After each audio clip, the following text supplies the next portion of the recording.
Ухтинский боец смешанных единоборств М1 Андрей Селецов продолжает подготовку к противостоянию с экс-чемпионом мира Штефаном Пютцем. Этот поединок пройдет 27 мая в Оренбурге. В Сыктывкаре наш спортсмен провел открытую тренировку, на которой не обошлось без сюрпризов. Каких знает Максим Васильев. Последний тренировочный цикл боя состоится в следующую пятницу, поэтому последние 10 дней никаких серьезных нагрузок спортсмен не должен испытывать.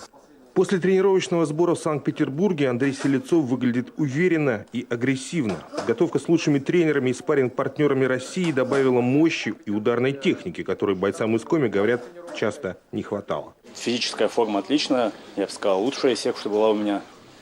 То есть к бою полностью готов физически, морально пока боевой, только на победу, ни шагу назад. План на бой, план на бой есть, но насколько он верен, будет видно в ринге. Слова напутствия от чиновников, подарки от болельщиков и сюрприз от общественной палаты. Бой со Штефаном Пютцем для Андрея Селецова по духу близок к ратному подвигу, а значит и защита должна быть именно такой, ментальной.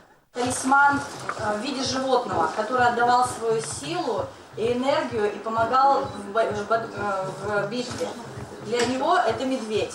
Медведь – это царь лесов в Коми. И ты знаешь, что это очень мудрое животное, очень сильное и храброе. А бойца это животное прежде всего наделит неистовой силой, мудростью, выносливостью. А всем нашим богатырям всегда помогала земля. То есть мы тебе тут частичку нашей земли даем. Когда тебе будет тяжело, ты вспомнишь, что она с тобой будет. Надеюсь, что она будет в сумке рядом с рингом. Она тебе придаст силы, и я надеюсь, что ты привезешь победу.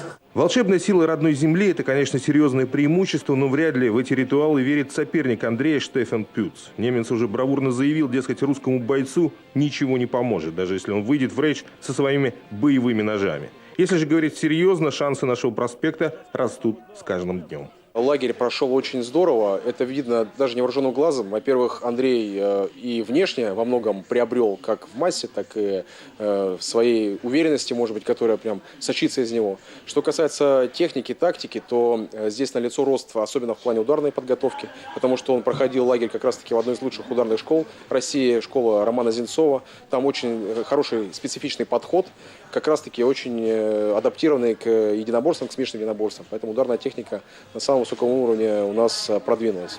Штаб нашего бойца до последнего момента будет хранить секреты не только тактической постановки боя, но даже в чем и под какую музыку Андрей Селецов выйдет на него. Говорят, это точно будет что-то военное. Максим Васильев, Антон Ворожищев, телеканал Юрган, Сыктывкар.